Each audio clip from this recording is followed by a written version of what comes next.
अपना टेस्ट है। सबसे पहला अपना प्रश्न है कि आधुनिक मनोविज्ञान का जन्मदाता कौन है? बी ने सिगमंड फ्राइड, विलियम जेम्स या विलियम वुंट? तो पहले साथियों यहाँ पे जो सही आंसर होगा वो क्या होगा? विलियम वुंट होगा। तो ऑप्शन नंबर 4 यहाँ पे बिल्कुल करेक्ट आंसर आपका रहेगा। ठीक है, चलिए आगे बढ़ते हैं। नेक्स्ट आपका प्रश्न है, साइकोलॉजी शब्द की उत्पत्ति किस भाषा से हुई है? अंग्रेजी, रूसी, लैटिन या संस्कृत?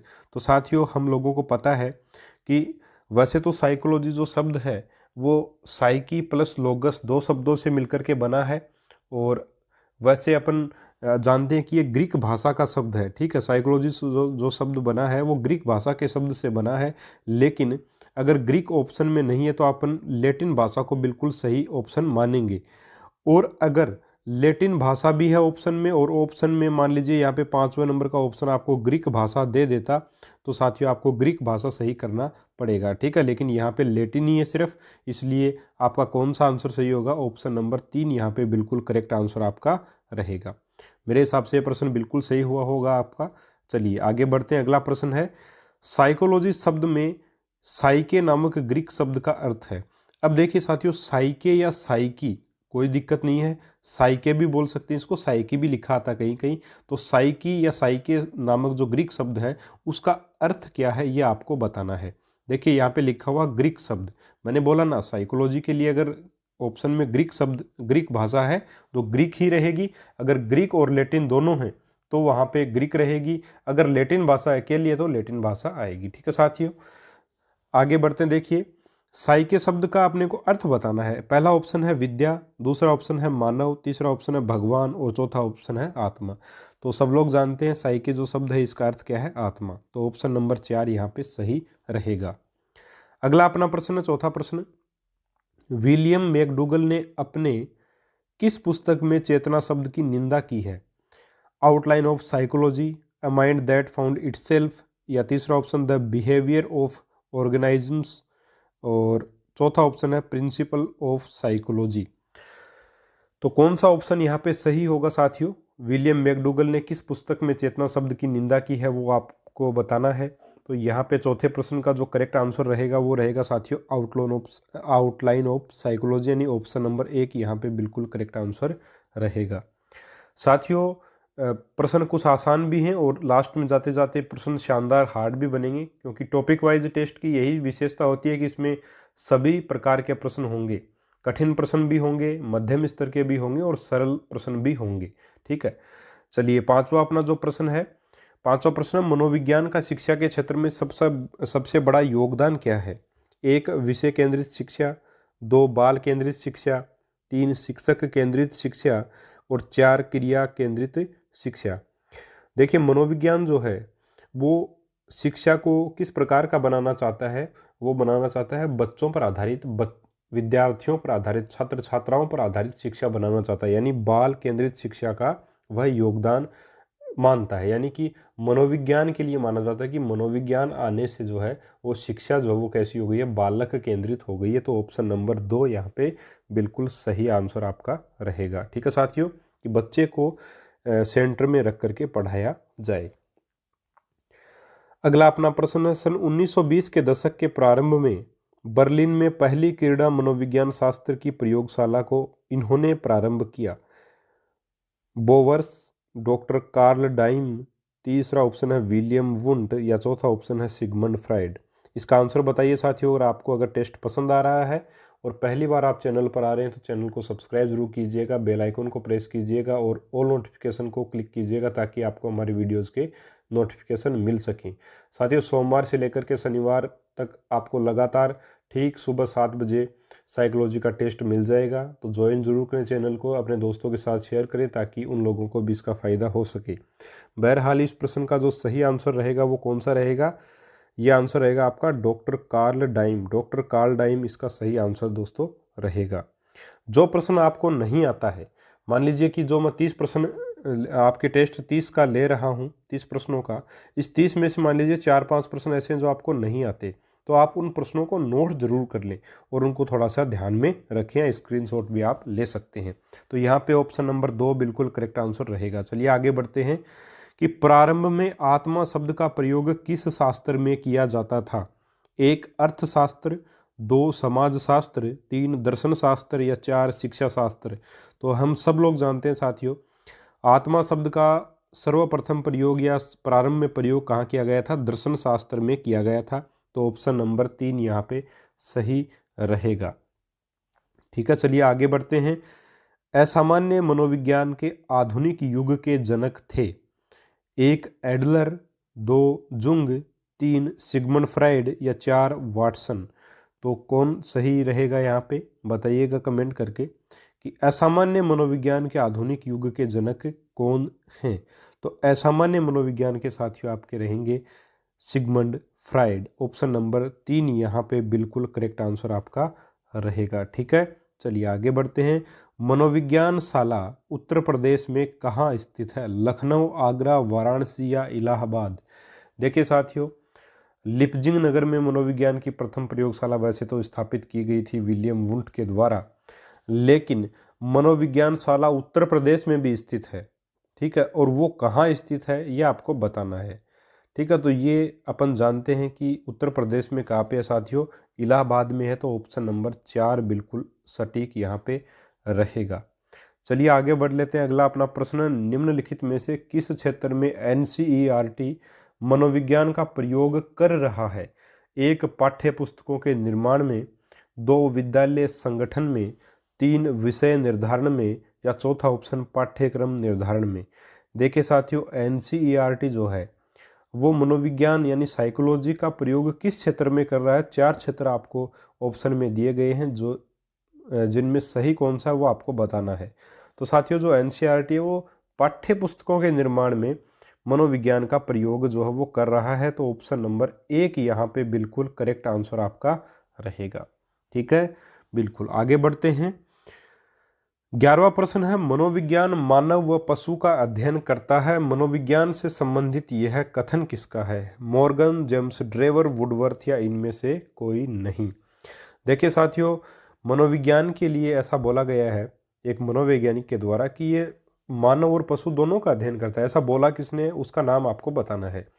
तो ये ऑप्शन यहाँ पे पहले वाला ऑप्शन है वो बिल्कुल सही रहेगा, मॉर्गन ने ऐसा बोला है। तो ऑप्शन नंबर 1 रहेगा। दूसरा है, निम्न में से 12वां प्रश्न है, निम्न में से मनोविज्ञान की शाखा नहीं है। 1 सामान्य मनोविज्ञान, ऑप्शन 2 औद्योगिक मनोविज्ञान, ऑप्शन 3 राजनीतिक मनोविज्ञान और ऑप्शन 4 पशु मनोविज्ञान। कौन सा साथियों मनोविज्ञान की शाखा के अंतर्गत नहीं आता है ये आपको बताना है। अब हम लोग जानते हैं साथियों, सामान्य मनोविज्ञान भी होती है, असामान्य मनोविज्ञान भी आपकी जो है वो होती है, औद्योगिक मनोविज्ञान भी होती है, पशु मनोविज्ञान भी होती है, लेकिन राजनीतिक मनोविज्ञान नहीं होती है। इसलिए ऑप्शन नंबर 3 यहाँ पे बिल्कुल करेक्ट आंसर आपका रहेगा। ठीक है साथियों, चलिए आगे बढ़ लेते हैं। अगला अपना प्रश्न है 13वां प्रश्न, मनोविज्ञान शिक्षक को अनेक धारणाएं और सिद्धांत प्रदान करके उनकी उन्नति में योगदान देता है। यह कथन किसका है? कोलिसनिक, क्रो एंड क्रो, ब्लेयर या कुपुस्वामी का। किसका ऑप्शन है साथियों? ये किसका कथन है ये बताना है अपने को। कि कथन जो है वो दोबारा पढ़ देता हूँ कि मनोविज्ञान शिक्षक को अनेक धारणाएं और सिद्धांत प्रदान करके उनकी उन्नति में योगदान देता है, ऐसा साथियों कहा है आपके कुपुस्वामी ने। तो ऑप्शन नंबर 4 यहाँ पे सही रहेगा। अगला अपना प्रश्न है प्रश्न नंबर 14, मनोविज्ञान में बालकों के प्रति दृष्टिकोण बदल दिया है, अतः विद्यालय उन्हें उपलब्ध कराता है। क्या कराता है उपलब्ध? 1 अधिक सूचनाएं, 2 उपयोगी अनुभव, 3 शिक्षण कार्य या 4 अधिक ज्ञान। तो देखिए साथियों, उपयोगी अनुभव यहाँ पे करेक्ट आंसर रहेगा। मनोविज्ञान ने जो बालकों के प्रति दृष्टिकोण बदला है और उन्हें उपयोगी अनुभव उपलब्ध कराने की जिम्मेदारी विद्यालय को प्रदान करता है। तो ऑप्शन नंबर 2 यहाँ पे सही रहेगा। 15वां अपना प्रश्न, मनोविज्ञान का कौन सा संप्रदाय व्यवहार के विश्लेषण में अवचेतन विचारों, भावनाओं एवं स्मृति आधारित है? 1 मनोगतिक संप्रदाय, 2 संरचनावाद संप्रदाय, 3 सामाजिक संस्कृतिवाद संप्रदाय या चौथा व्यवहारवाद संप्रदाय।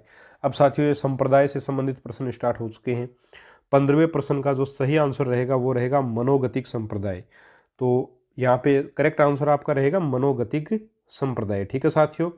और 16वां अपना प्रश्न है, गेस्टाल्ट शब्द का अर्थ है समग्र रूप से, 2 मशीन के रूप में, तीन आत्मा के रूप में या चार व्यवहार के रूप में। साथियों गेस्टाल्ट शब्द का अर्थ क्या होगा? समग्र रूप से, यानी ऑप्शन नंबर 1 यहाँ पे सही रहेगा। चलिए आगे बढ़ते हैं। अगला जो अपना प्रश्न है वो क्षेत्र सिद्धांत निम्न में से किस संप्रदाय का सिद्धांत है?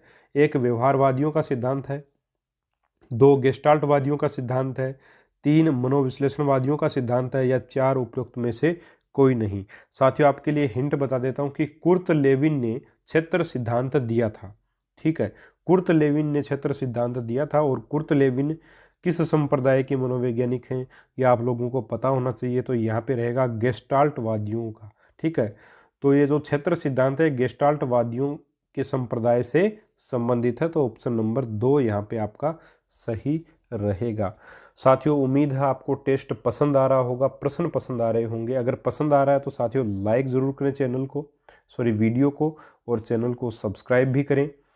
देखिए साथियों आप सब्सक्राइब करते हो चैनल को, सब्सक्राइबर्स बढ़ते हैं, लाइक करते हो लाइक बढ़ते हैं, और कमेंट करते हो तो कमेंट बढ़ते हैं।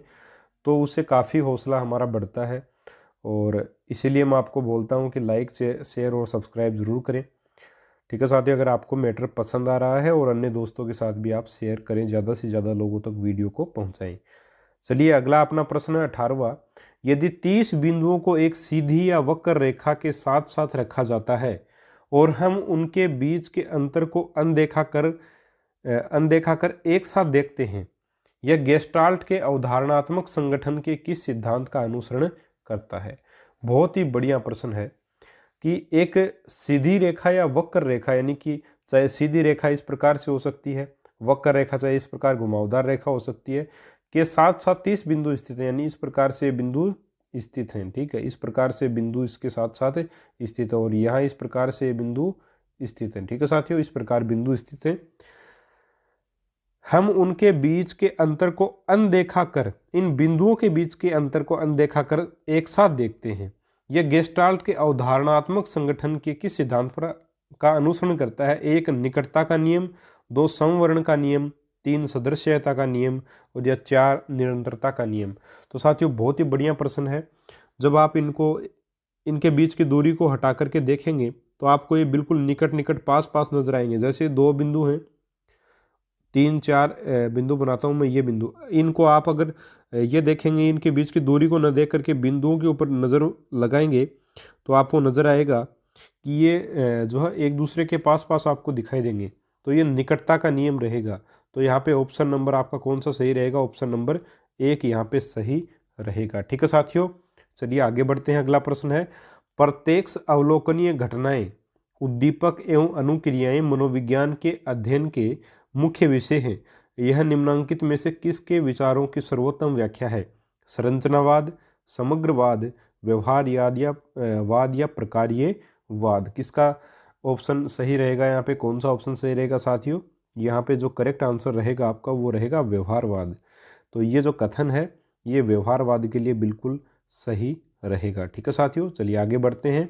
व्यवहारवाद के प्रतिपादक कौन है? वाटसन है, वुंट है, या टीचेनर है, या फिर मैक्स वर्दीमर है?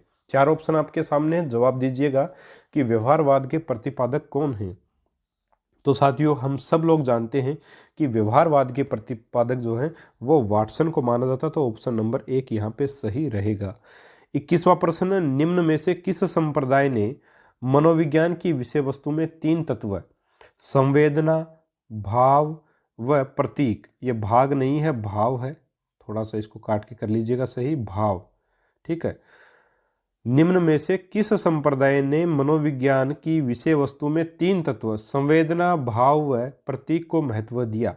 मनोविश्लेषणवाद, शास्त्रीयवाद, ऑप्शन नंबर 3 व्यवहारवाद, या ऑप्शन नंबर 4 संरचनावाद? देखिए साथियों इन 3 शब्दों को महत्व देने वाला जो संप्रदाय था वो आपका रहेगा संरचनावाद। तो ऑप्शन नंबर 1 यहाँ ऑप्शन नंबर 4 यहाँ पे बिल्कुल आपका सही ऑप्शन रहेगा। अगला अपना प्रश्न है, निम्नलिखित में से कौन व्यवहारवादी मनोवैज्ञानिक नहीं है? Pavlov, Thorndike, B.F. स्किनर या मैकडूगल? तो व्यवहारवादी मनोवैज्ञानिक जो नहीं है वो आपको बताना है। ठीक है, तो पावलोव और थॉर्नडाइक इन दोनों के सिद्धांत है अधिगम से संबंधित, वो अपन ने वैसे पढ़े थे टॉपिक्स में, और इनके ऊपर आधारित अपना आगे प्रश्न भी करेंगे। तो पावलोव और थॉर्नडाइक जो हैं वो दोनों के दोनों व्यवहारवादी हैं साथियों, तो ये तो बिल्कुल नहीं होगा। और बीएफ स्किनर का भी साथियों इन्हीं से मिलता जुलता सिद्धांत है, क्रिया अनुक्रिया से संबंधित। ठीक है, क्रिया प्रसूत अनुबंधन का सिद्धांत, इस प्रकार के इन तीनों के मिले जुले सिद्धांत हैं। तो ये तीनों के तीनों कौन हैं? व्यवहारवादी हैं, व्यवहारवादी हैं तीनों के तीनों। ठीक है, लेकिन ये मैकडूगल जो है ये साथियों क्या है? आपका व्यवहारवादी नहीं है। तो मैकडूगल यहाँ पे सही आंसर आपका रहेगा ऑप्शन नंबर 4। तो यहाँ पे जो करेक्ट आंसर आप टिक करेंगे वो कौन सा करेंगे? आप ऑप्शन नंबर 4 को यहाँ पे बिल्कुल सही आंसर मानेंगे। ठीक है, चलिए आगे बढ़ते हैं। अगला अपना प्रश्न है कि मनोविज्ञान को विज्ञान का दर्जा दिलाने वाला संप्रदाय कौन सा है?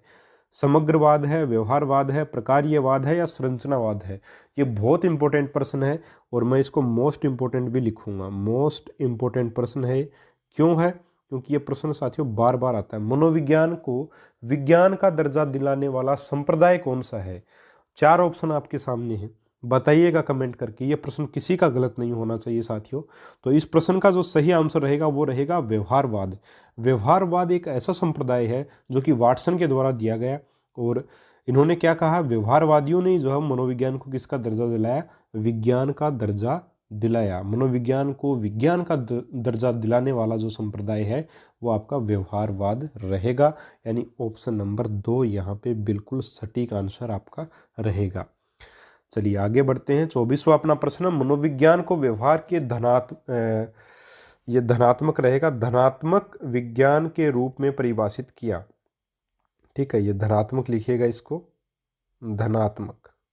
ठीक है, मनोविज्ञान को व्यवहार के धनात्मक विज्ञान के रूप में परिभाषित किया। किसने किया? 1 वाटसन ने, 2 वुडवर्थ ने, 3 मैकडूगल ने या 4 स्किनर ने। किसने ऐसा किया? तो यहाँ पे सही रहेगा, क्योंकि वाटसन जो थे वो क्या थे आपके? वैसे तो स्किनर भी व्यवहारवादी थे, लेकिन स्किनर का ये कथन नहीं है, ये कथन आपका वाटसन का। तो वाटसन ने मनोविज्ञान को व्यवहार का धनात्मक विज्ञान कहा है। तो ऑप्शन नंबर 1 सही रहेगा।